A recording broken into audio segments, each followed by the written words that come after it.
Bonsoir, mesdames et messieurs. Alexandre Baudouin qui vous souhaite la bienvenue à cette première de Sport Express version 2025-2026. Ouais, habituellement, on est deux, mais je vais vous expliquer. Pendant les montgolfières, je trouvais que mon chum Trep avait mal au ventre et tout ça, puis même lui, il disait, vous le savez, là, Trep a la maladie de Crohn, puis je trouvais qu'il filait pas, même lui, il le disait.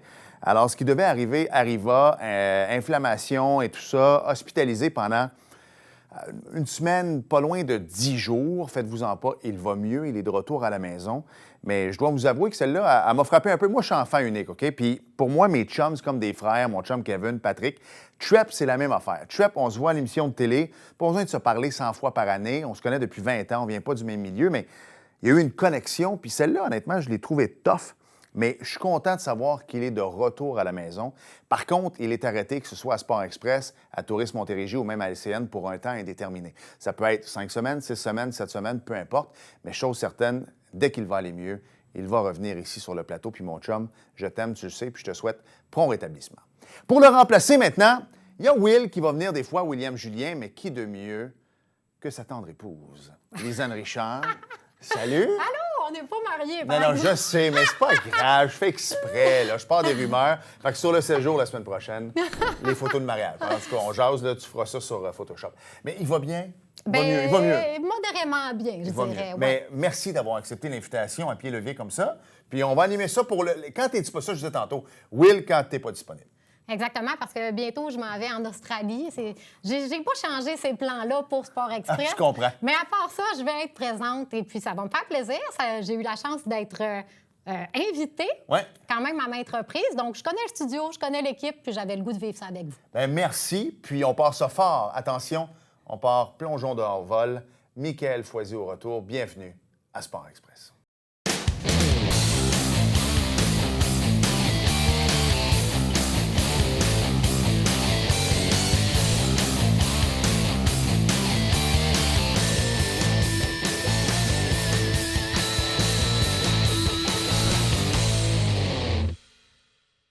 Lorsque Lisanne et moi, on s'est parlé la semaine dernière, pour commencer à parler d'invités pour Sport Express, je disais à Lisanne, on pourrait partir dans un élément que tu connais quand même relativement bien. On aurait pu partir sur le football, mais je sais que tu as une shape de joueuse de ligne pour les Alouettes. On va laisser ça à Alexandre Gagné. Mais ceci dit, là, on est vraiment dans ton élément. Je vais le présenter. C'est Michael. Est-ce qu'on dit Michael, Michael? Michael pour les intimes, puis Michael pour quand je suis en anglais. OK, c'est bon, exact. Donc, Michael Foisy, exactement. Michael Foisy est avec nous. Hey, salut! Salut! Vous avez un parcours qui est sensiblement relié quand même, parce que c'est un peu Lisanne qui t'a remis sur le droit chemin du plongeon, mais tu as un parcours assez particulier, là. Oui, 100%. C'est grâce à Lisanne, honnêtement, que je suis rendu où je suis présentement. Donc, je peux pas demander mieux de faire une entrevue avec elle aujourd'hui. Fait que, non, c'est vraiment spécial de pouvoir être ici aujourd'hui. Puis moi, je suis tellement contente. Vraiment, lorsqu'on se parlait puis qu'on s'était dit que j'allais prendre quelques émissions, c'était l'invité que je souhaitais le plus avoir. C'est le premier à qui j'ai écrit, puis rapidement, sa réponse était positive. On va apprendre à le connaître là, tout au long de l'entrevue, mais vous allez voir, c'est un gars tellement positif, tellement agréable, puis vraiment un bel athlète pour qui j'ai beaucoup d'admiration. Puis on a la chance de s'entraîner ensemble en plus. Puis mon sport est quand même assez méconnu. Puis je suis venue quelques fois à l'émission en parler. Mais là, d'avoir l'opinion de quelqu'un d'autre, ça va être hyper intéressant. Puis je tiens à souligner qu'il plonge de plus haut que moi en compétition. Les femmes en compétition, on est à 20 mètres de haut, tandis qu'en plongeon de haut vol masculin, c'est 27 mètres. Je veux que tu me parles de... Parce que moi, je l'ai déjà dit à Lisanne, toi, on se connaît pas, fait que je peux pas dire que t'es fou, là. Mais... T'aimais le skate, t'aimais le plongeon. D'abord, parle-nous un peu, cette passion-là pour le plongeon, ça a commencé comment? Est-ce que t'es de l'air Alex Despatie? C'est comment ça a parti? Moi, j'ai commencé, dans le fond, à l'âge de 9 ans environ, 8-9 ans. Le plongeon traditionnel, ma mère m'a inscrit parce qu'elle a vu que j'aimais ça faire des flips, faire de la trampoline. Puis, tu sais, je suis dans une famille où on a fait des sports toute notre vie. Mon frère, il joue au hockey. Ma sœur, elle a essayé 46 millions de sports. Donc... ça a commencé à ce moment-là. J'ai fait du plongeon environ pendant 4-5 ans quand j'étais tout petit. Je me suis rendu quand même au niveau national. Puis après, entre-temps, j'ai décidé de commencer le skate. Puis je suis tombé en amour avec le skate, puis j'ai décidé de transitionner vers le skate, prendre une pause de plongeon. Puis finalement, environ 10 ans plus tard, j'ai décidé de recommencer le plongeon. Fait que c'est vraiment quelque chose avec lequel je suis tombé en amour, puis que j'ai décidé de « Hey, pourquoi j'ai arrêté? Je vais recommencer, puis je vais essayer de me rendre le plus loin possible. » Oui. Puis peut-être pour situer le spectateur, là, on parle de plongeon, on parle de plongeon de haut vol. Veux-tu nous décrire un peu c'est quoi un plongeon de haut vol? On parle de 27 mètres de haut. On rappelle qu'aux Olympiques, la plus haute plateforme est à 10 mètres. Donc vraiment, pour toi, là, quand tu t'élances du 27 mètres, c'est quoi qui se passe? Puis c'est quoi la différence avec le plongeon régulier? Ce qui se passe, de un, c'est la peur. Oui. La peur rentre en jeu automatiquement. La seconde que je sais que je dois monter à 27 mètres pour faire un saut, la peur prend 100 la place. Parce que rater son coup de cette hauteur-là, je te dirais que c'est quasiment un aller simple à l'hôpital. Ouais. On se le cachera pas. Mais l'adrénaline, par contre, quand tu le réussis, le plongeon, une fois que tu es en haut, une fois que tu as sauté, le feeling de liberté dans les airs de 27 mètres comparativement à sauter aux 3 mètres ou aux 10 mètres dans le sport olympique du plongeon, c'est vraiment un feeling complètement différent.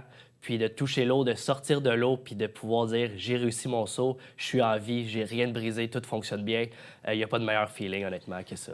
À quel point, parce que vous faites quand même un sport à risque, on va se le dire, les blessures sont là, puis tu le disais tantôt, c'est la peur. Ouais. À quel point il faut que tu mettes la peur dans un côté de ton cerveau, mais d'être concentré en même temps? Souvent, les pilotes de Formule 1, c'est un peu ça.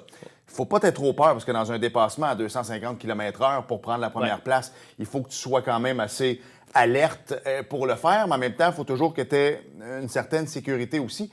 Donc, jusqu'à où la démarcation est importante? Parce que moi, la peur m'empêcherait de sauter, on s'entend? Ouais. Toi, la peur, il faut que justement, c'est quoi? Il faut qu'elle te ramène d'être plus sécuritaire, de regarder tes... Exactement. Moi, la peur, elle me ramène sur terre. Parce que sauter en bas, faire des flips, c'est pas ça qui me fait peur. C'est vraiment l'impact. Donc, si j'avais pas la peur, ce serait encore plus dangereux pour moi parce que je serais pas concentré sur faire les bons mouvements, faire les bonnes choses au bon moment. Donc, c'est là que je dois vraiment prendre la peur puis dire, OK, prends cette peur-là, transforme-la en focus. Ouais. Puis, fais ce que tu as à faire. Tu as pratiqué tous tes jours, tu as pratiqué toute ta journée, tous les jours de pratique que tu as fait sont là pour ça. Donc, écoute plus la peur, écoute ton filet, écoute comment tu te sens, puis profite du moment. Puis, on parle de peur, là, puis tout à l'heure, on va revenir à ta carrière de plongeon de haut vol, qui est impressionnante. Là. Il revient tout juste des championnats du monde, la compétition de plus haut calibre en plongeon de haut vol sur la planète. Mais quand même, est-ce que dans ton parcours en skate, tu avais cet attachement-là pour la peur? C'était peut-être pas la même peur, mais est-ce qu'elle faisait partie de cette discipline-là pour toi?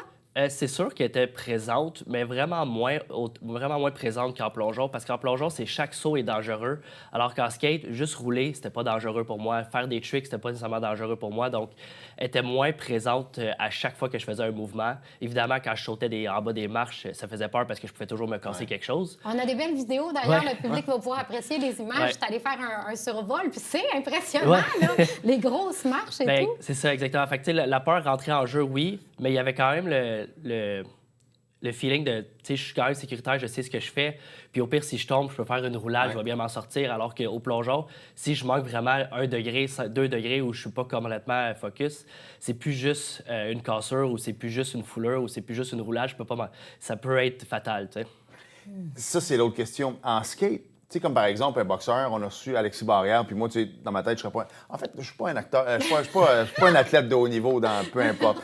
Mais on je serais va pas... Non, c'est malade! Eh boy! Mais tu sais, comme Alexis, je disais toujours, il me semble que j'aurais peur d'avancer, de peur de me faire knocker, puis tu sais, un coup de poing fait pas mal. Bon, OK, lui, il dit ça, puis il dit, au pire, je suis knocké, puis... Dans le skate, il me semble que partir, je me dis, je fais un ollie, je fais un kickflip, peu importe, je peux peut-être me fouler une cheville. Ça aussi, faut que tu l'enlèves ou tu te dis qu'au pire, ça va juste être une cheville. Comment tu arrives à faire ton parcours, justement? C'est une très bonne question. Honnêtement, j'ai jamais réfléchi à cet aspect-là du sport, mais je te dirais que c'est juste de le faire. Puis, tu sais, l'avantage avec le skate, c'est que si je suis pas à l'aise dans les airs, je peux kicker ma planche, puis après ça, tomber sur mes pieds. Tu sais, fait que je peux me rattraper, je peux le faire sans l'essayer pour vrai. Fait que je peux juste me lancer en bas, voir ce que ça file, puis après ça, tranquillement le réussir, parce que c'est vraiment beaucoup de technique. Alors que le plongeon, je peux pas juste me lancer en bas puis dire on y arrivera ce qui arrivera, je peux abandonner dans les airs. En skate, je pouvais abandonner dans les airs puis m'en sortir. J'ai une dernière question juste sur le skate, Lisanne, si tu me permets. Bien, certainement. On s'entend là, avec les Shaun White de ce monde qui fait du skate, du snow. Même chose avec tout le temps, tu sais, des gars de Boucherville qui sont devenus champions du monde et tout ça. Avec les X-Games, est-ce qu'à un moment donné, tu t'es dit, comme là, j'ai Christy de décision à prendre, moi, est-ce que je m'en vais vers le haut vol ou je m'en vais dans le skate? Parce que dans les deux, c'est assez différent, Ouais. mais en même temps, les deux ont une belle visibilité maintenant en 2020. Puis c'était pas en 2025 quand tu as pris ta décision, là, mais dans les années 2000, maintenant, les deux sports sont rendus quand même le fun. Oui. Ma décision, ça a été vraiment le talent que j'avais comparativement en skate versus le plongeon. Le plongeon, j'ai vu que j'avais un point d'entrée pour faire carrière dedans parce qu'il n'y avait pas beaucoup de monde qui en faisait. Alors qu'en skate, les jeunes de 12 ans sont meilleurs que moi, que ce que j'étais à 24 ans. Donc, je me suis dit, pourquoi je vais aller vers quelque chose que je peux aller plus loin versus quelque chose qui je vais arrêter à un endroit puis je pourrais pas aller plus loin. Tu sais, oui, j'ai encore l'amour du skate. J'ai continué à faire du skate pendant environ 3-4 ans, même avec le plongeon, le haut vol. Mais là, j'ai dû mettre un arrêt dessus parce que j'avais trop de blessures en skate qui m'empêchaient d'aller plus loin avec le plongeon. Puis qu'est-ce que tu dirais que le skate t'a appris qui est utile pour toi dans ta carrière de haut vol maintenant? La persévérance. Oui. Là, je te dirais que le skate m'a vraiment appris à essayer. Les échecs, c'est juste une partie du cheminement. Puis il ne faut pas s'arrêter à un échec. Il faut juste continuer et travailler plus fort pour le réussir. C'est vrai que, tu sais, on regarde tes sauts à toi, Lisanne, on regarde les tiens aussi, Michael. Nous, on voit le produit fini, dans le sens que, puis en skate, j'imagine que, tu sais, je reviens sur, tu sais, moi, Ollie Kickflip, j'ai 47 ans. Là. À l'époque, quand Tony Hawk faisait ça, c'était un dieu, mais aujourd'hui, tu pars de même, là, on s'entend. C'est pas le plus gros des... c'est pas ça qui donne le plus de points, là, mais ce que je veux dire, c'est qu'avant de réaliser ton saut, le tien également, il y a répétition, il y a répétition, puis il y a répétition. C'est travailler sur toi-même. J'avoue que c'est ça. On voit le produit fini, mais il y a tellement d'efforts derrière ça. Il y a énormément d'efforts. Écoute, le skate, je pense que j'ai jamais mis autant d'efforts sur quelque chose. Je pouvais skater du matin au soir, puis jamais réussir les trucs que je voulais essayer. Je pouvais les faire 100, 200, 300, 400, 600 fois avant même de réussir une fois ce que je voulais faire. Donc, quand tu le réussis, là, c'est le même feeling qu'avec le plongeon. Quand tu le réussis, tu es heureux, l'adrénaline à t'embarquer, puis c'est là qui est le fun. Mais avec le plongeon, malheureusement, c'est le même principe, c'est qu'on pratique à des hauteurs plus basses avant de monter en haut, puis on le perfectionne au fur et à mesure. C'est-tu commun, Lisanne, je te pose la question à toi aussi, tu as un parcours de cirque, les gens le savent, mais ton parcours de cirque t'a amené en plongeon, son parcours de skate l'a amené en plongeon et tout ça. Est-ce que dans votre sport, il y a des gens qui ne font que ça, ou souvent quand tu parles à quelqu'un qui est champion du monde, lui, ben moi à l'époque, y a-tu quelque chose d'autre qui l'avait amené là avant? Bien, je dirais que skate, j'ai l'impression que Michael, c'est le seul profil comme ça, à moins que je me trompe. Il y a beaucoup de monde qui sont arrivés de la trampoline ou des sports acrobatiques qui vont les amener vers le plongeon de haut vol. Mais des sports comme moi, effectivement, où c'est du skate que je suis habillé à 100 puis qu'après ça, je me ramasse quasiment à moitié nu sur un tremplin, il n'y en a pas beaucoup qui font un gros switch de même. Ferais-tu du skate en speedo? Jamais. Ça aurait été hot. C'est ça que ça donne. C'est une fille qui dit ça, ça aurait été. Attends, moi, j'y laisse. J'y laisse l'image, moi. C'est correct, là. Mais dans notre sport, étant donné que c'est un sport qui est encore jeune, il y a des athlètes de différents profils, comme trampoline, cirque surtout. Par contre, on peut remarquer qu'il y en a de moins en moins. Parce que là, le sport se précise. Au niveau des juges également, il arrive du milieu du plongeon traditionnel. Nos juges beaucoup. Donc, l'esthétique recherchée en compétition est celui du plongeon. Puis les nouveaux athlètes qui performent vraiment bien actuellement, puis ceux qui sont à suivre, entre autres, on a Simone qui est sur notre équipe, qui est arrivée 2e au championnat du monde cet été. On est tellement fiers d'elle. Elle, c'est une fille qui a un parcours de plongeon. Elle a plongé toute sa vie. Là. Je pense qu'elle ne marchait pas encore, puis elle plongeait déjà. Puis elle a plongé beaucoup d'années avec Stéphane Lapointe, qui est notre coach en ce moment. Donc, ils sont tellement une belle combinaison parce qu'il la connaît là, depuis qu'elle est toute petite. Puis ça donne vraiment les qualités techniques que les juges souhaitent voir dans les plongeons. C'est possible pour d'autres profils, mais c'est beaucoup plus de travail. Mais on a la détermination puis la persévérance. Puis dans notre cas, les deux, on est plus un peu des... Pas des bâtards, mais un petit peu un parcours différent que celui du plongeon classique. On peut le dire comme ça. Oui, mais on a des meilleurs réflexes souvent. Le skate a dû donner des réflexes également, le cirque aussi. Donc, tous les chemins mènent à Rome, puis à chacun de prendre les avantages puis les bénéfices de sa situation. J'aime ça. Je pourrais skater là-dessus. Ton effort, c'est la première. Hein? Mais... non, mais t'arrives d'Italie, puis elle dit « les chemins mènent à Rome ». T'es à l'Italie. On va y revenir en deuxième partie, mais tu sais, t'es un habitué, justement, de... Un saut donne tant de points, parce que François avait déjà essayé de me l'expliquer, ça, mais ça ne va pas rentrer dans la tête encore. Là. Mais un saut peut donner tant de points avec les difficultés. C'est la même chose en skate, j'imagine. Hein? Non, en skate, c'est complètement différent. En skate, oui, OK, il va y avoir les tricks. Il y a plusieurs formats de compétition. Ça dépend où est-ce que tu vas aller puis quel genre de compétition qu'ils vont faire. Mais il y a souvent la compétition, c'est tu as 1 minute pour faire le plus de trucs possible. Évidemment, plus tes tricks sont difficiles, plus tu vas faire de points. Puis c'est là que tu vas aller chercher une meilleure note. Mais il n'y a pas de multiplicateur, il n'y a pas de comme en plongeon où ça additionne tes notes de juge puis il multiplie. En skate, c'est vraiment juste, il regarde avec la complexité de tes tricks, il regarde si c'est vraiment cool, si tu es tombé ou pas pendant ton 1 minute. Puis là, ils vont te donner une note par rapport à ça. Ensuite, il va y avoir une deuxième partie de la compétition que c'est, tu fais un truc, tu as 5 essais pour faire les plus gros trucs que tu veux, mais tu as 5 essais au total. Puis, c'est that's it. Tu peux le réessayer 5 fois, mais le but, c'est d'aller accumuler le plus possible. Je comprends. Et on s'arrête le temps d'une courte pause. Pour retour, j'aimerais ça que tu l'envoies sur sa carrière internationale et tout ça. C'est assez intéressant. Hein? Ben oui. Alors, on s'arrête le temps d'une courte pause et on poursuit avec Michaël Auroteau. Bougez pas.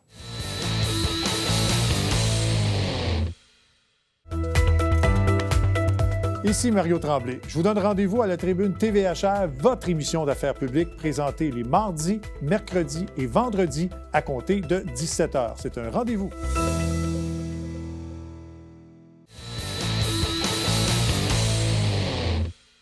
Nous sommes de retour à Sport Express et Lisanne, notre ami Michaël, revient de grosses compétitions, mais quand même, son parcours est assez intéressant depuis les dernières années. Ben oui, tu es un grand voyageur en skate. Tu as fait beaucoup de compétitions Canada, États-Unis. Ouais. Mais l'avantage du haut vol, je pense que c'est une des choses qu'on adore tous les deux dans ce sport-là, c'est les voyages internationaux.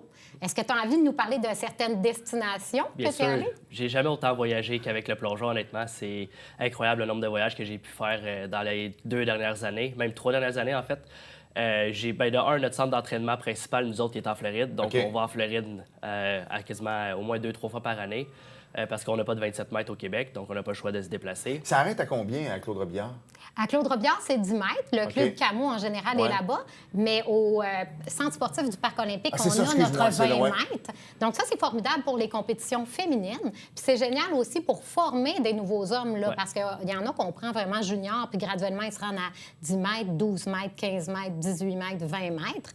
Mais comme Tonio puis Michaël, qui compétitionnent aux 27 mètres régulièrement, Charles-Antoine également, il faut les envoyer là, en Floride quelques fois par année pour vivre le 27 mètres, parce que la différence est majeure. Là, moi, dans certains projets, je plonge de cette hauteur-là. La rapidité de la descente, la force de l'impact, c'est presque pas le même sport. Comme 20 et 10 mètres, c'est pas la même chose du tout. Exactement. Il y a un gros gap entre les deux, puis ça fait une bonne différence. Maintenant, sinon, tu sais, j'ai réussi, j'ai eu la chance de participer au championnat du monde au Japon en 2023. Non. 2023, parce que 2025, c'est aux 2 ans. Exactement, 2023. C'est qu'un de mes plus beaux voyages. Le peuple japonais, c'est quelque chose, hein? C'est incroyable. Moi, mon but, éventuellement, dans la vie, ce serait d'aller vivre là-bas, mais une étape à la fois. Sinon, j'ai eu aussi la chance de voyager au Bahreïn. J'ai été à Singapour. J'étais allé au Brésil. Malheureusement, la compétition du Brésil, elle a dû être cancellée parce que la plateforme n'était pas assez solide. Attends, donc tu t'es déplacé... Ouais. On s'entend, là, parce que c'est pas à côté. C'est sur le même fuseau. Souvent, les gens ont tendance à penser, c'est sur le même fuseau horaire. Oui, c'est à peu près tout, parce que c'est très loin. Donc, tu fais comme quasiment 16-17 heures de vol pour arriver là, puis il n'y a rien qui se passe. Il n'y a rien qui s'est passé. J'ai pu faire un plongeon de la plateforme, puis le lendemain, ils ont cancellé la compétition parce que la plateforme elle allait tomber. Tu sais, quand on parlait de résilience tantôt, moi, honnêtement, je serais en... faut que tu te calmes. Là. En même temps, imagine si jamais il n'y avait pas annulé, parce que la pression était forte pour l'organisation, mais la plateforme n'était pas solide. Imagine s'il n'y avait pas annulé puis qu'il y avait eu un accident, ça aurait... En 27 mètres, ça vous aurait tué.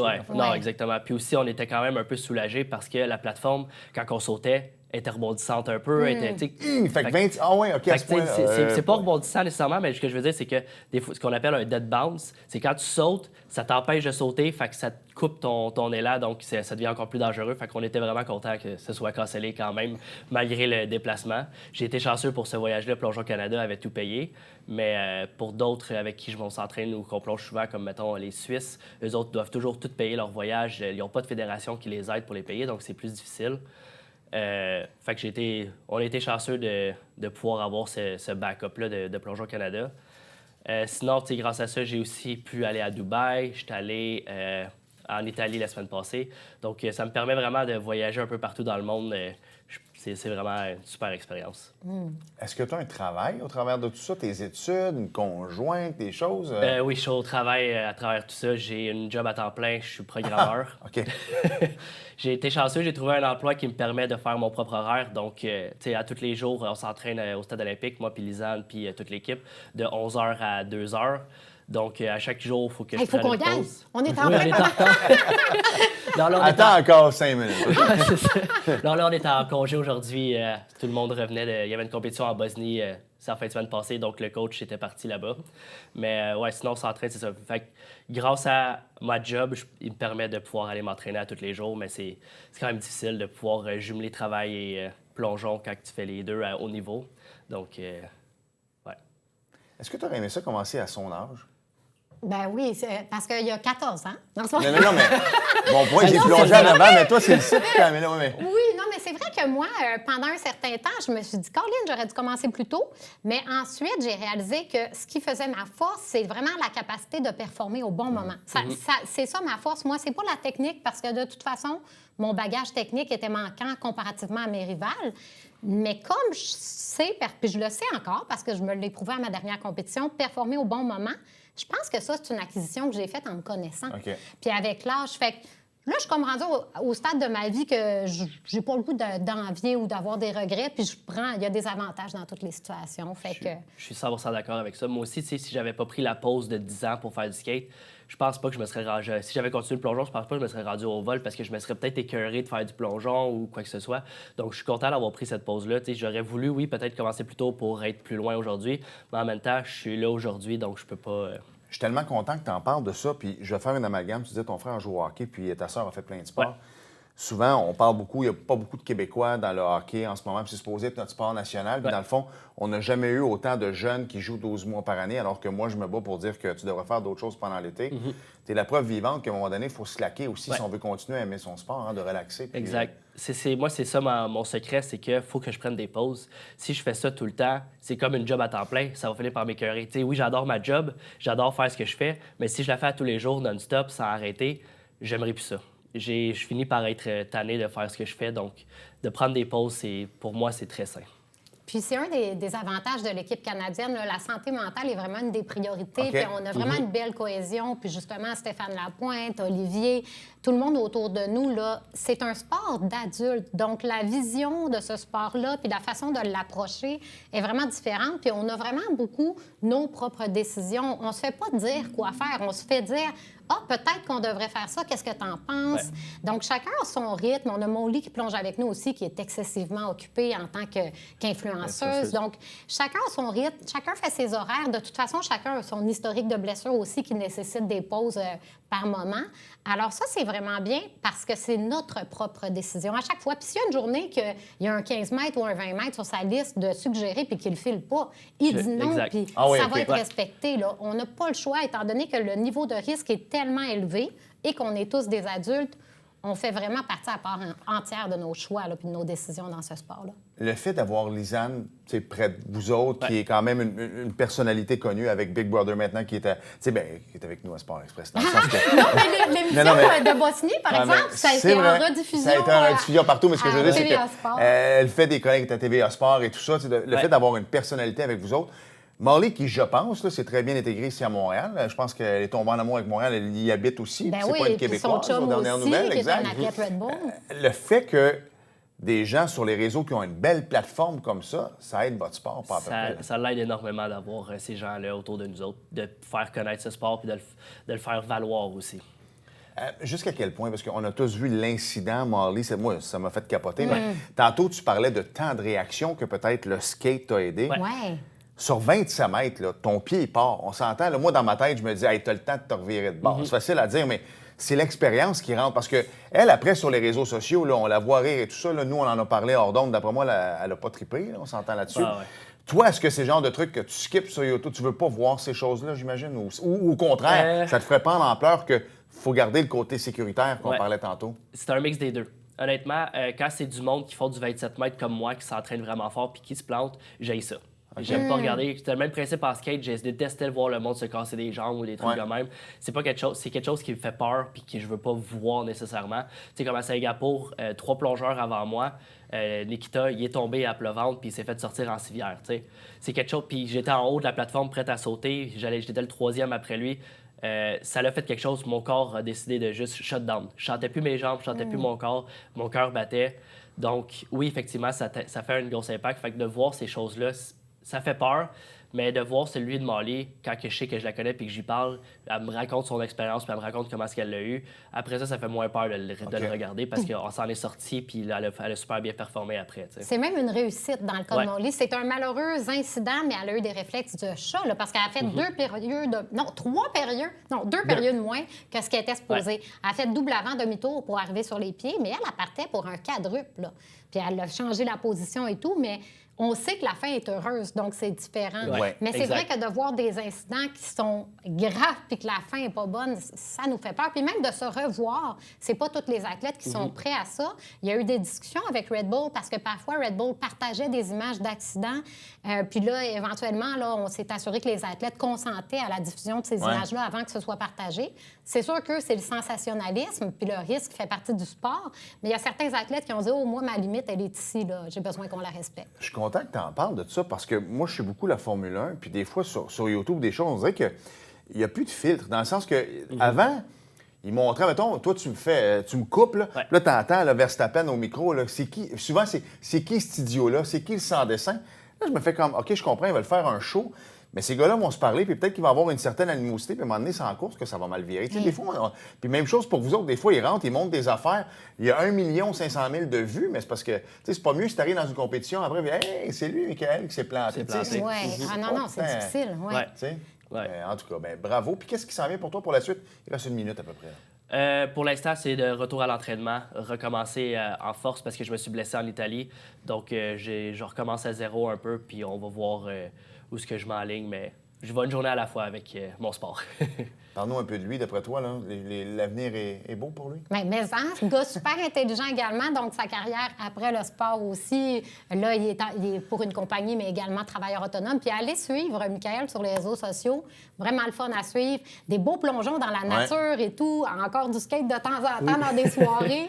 Donc, vraiment quelqu'un de super à suivre. Puis moi, mon souhait, c'est qu'on continue les deux très longtemps. Oui. On a fait notre premier projet important ensemble il y a un bon bout de temps durant la pandémie, lorsque j'ai plongé au fjord du Saguenay. C'était avec Michael. Fait que peut-être que je nous souhaite un autre beau projet ensemble aussi. Ça serait vraiment cool. Ouais, je suis d'accord. J'allais dire, ma tante Lisanne, mais en même temps, t'as un enfant quasiment de son âge. Fait que tu pourrais être sa mère. Ben, grand-maman.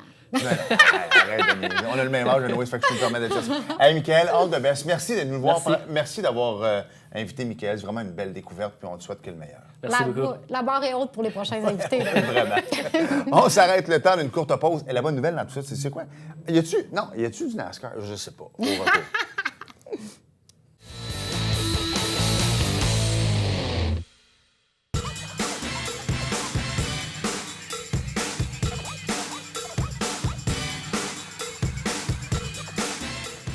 Dimanche, 9h30, Télébingo, on vous attend.